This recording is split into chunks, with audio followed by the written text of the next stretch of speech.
the early 1900s, the chain gang was the preferred method of punishment across the southern United States.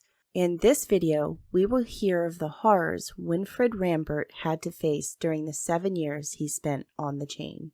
Hello, my name is Janine, and you're watching Break the Chain on Now You Know.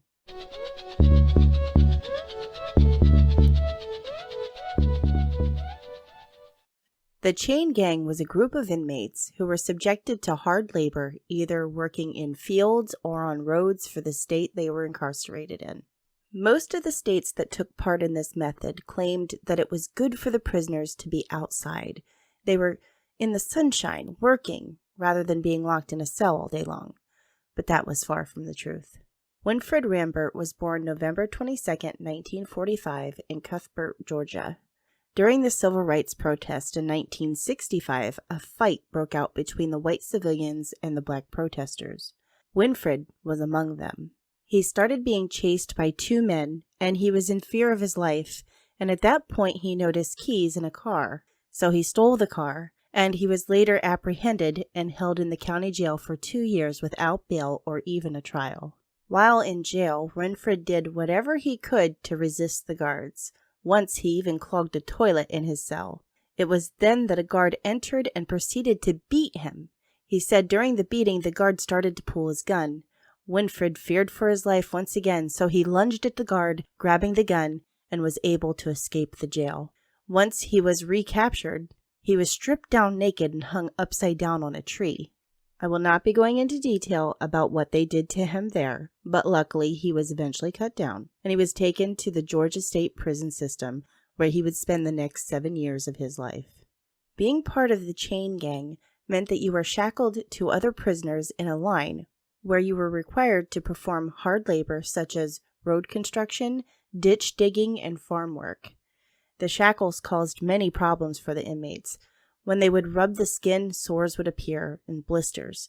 Sometimes even the shackles would cut into their ankles, leaving an open wound for infections, and occasionally gangrene would develop. Other issues caused by the chains were when nonviolent prisoners were chained right next to aggressive prisoners. They had no way to get away or defend themselves if a disagreement developed. A fight would break out between prisoners if just one of them took a wrong step, causing the whole line to go down. Winfred said he worked hard in his first year there, digging ditches and breaking rocks in the hot Georgia sun. There were days he said he didn't think he would be able to survive. The food alone was disgusting. Winfred said once he was eating beans, and that's when he noticed a rat floating in the pot of beans. When he mentioned this to the cook, the response he got was, "Well, at least you got some meat."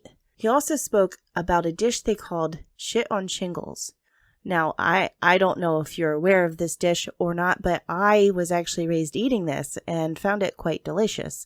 But it doesn't mean that the prison made it the same way my mother did. It's made of ground beef and white gravy and served on toast. He said the food wasn't clean and you had to basically choke it down because you needed it to survive. Creosote is a chemical used to preserve wood for uses such as telephone poles, railroad ties, and other outdoor structures. It's an extremely toxic chemical. When exposed to it, it can cause horrible skin rashes and irritation. Too much exposure could lead to skin damage, kidney and liver failure, and in some cases death. At the prison where Winfred was held, they had a tin vat a couple feet deep full of creosote. That's what they used to preserve the materials they used. A one-eyed boy, nicknamed Frog, was walking by a guard who was standing next to the vat. The guard pushed the young man into the creosote. Winfred said Frog screamed in agony as his skin started to burn.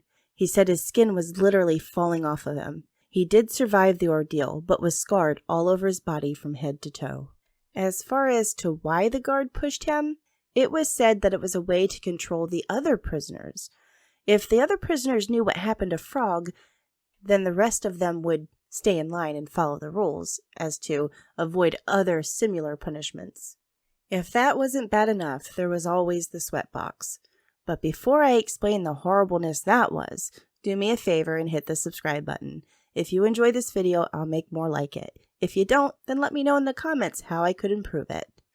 Now on to the sweat box. This is a box that was built in a way that you couldn't stand up all the way, nor did you have enough room to be able to sit down.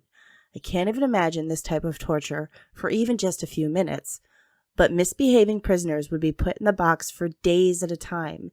You had no light, no fresh air, and it was like an oven when it came to the heat. Usually, once a day, they would open a slot in the door and give you 2 slices of bread and a cup of water. Winfred said he would often refuse to eat the bread, despite the fact that he was so hungry it looked like cake. He did this as he felt it was a way to take away the ego-boosting power trip the guards got from treating him like a dog. The hot box was similar to a deprivation chamber. You were alone with your own thoughts. Your mind would race, as that was the only thing you could do, was to think. Winfred mentioned that he would start to panic as he would think up scenarios in his head. An example of this is when he thought a guard might come and throw gas into the hot box and burn him to death.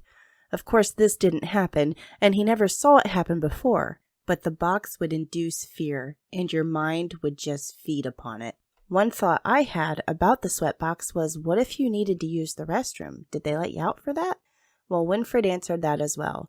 You see, you simply just made a mess of yourself, and you remained like that until they finally pulled you out 3 to 7 days later.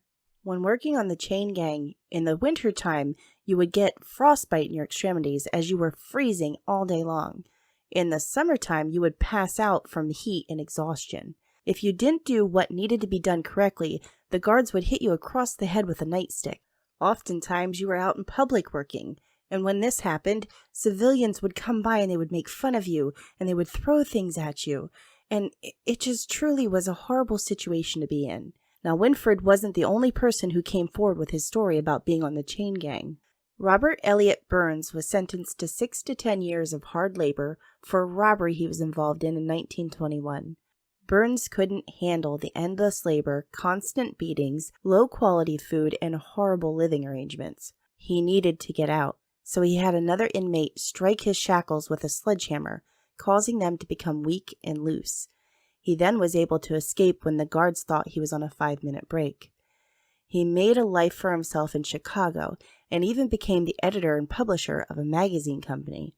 Robert took that as an opportunity to write stories about his time on the chain, hoping to make a change in the world.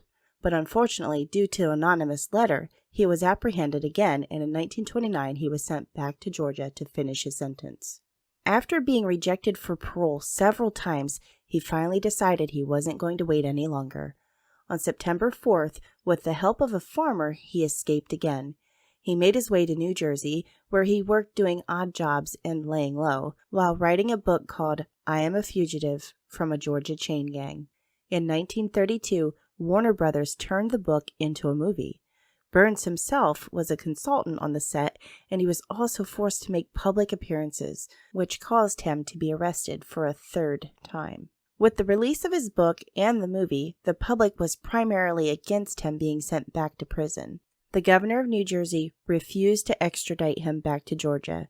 Then, in 1945, with the help of Georgia's Governor Ellis Arnell, he went back in front of the parole board, and it was then that the board voted to commute Burns' sentence to time served, and he lived the remaining 10 years of his life as a free man. The book and movie played a major role in getting the chain gang mostly abolished in 1955. With the exception to Georgia, they continued the practice well into the 1960s. If you're interested in reading his book or watching the movie, there is a link in the description box below. I want to thank you so much for joining me today, and I hope you come back again soon. Until next time, take care, stay safe, and thanks for listening.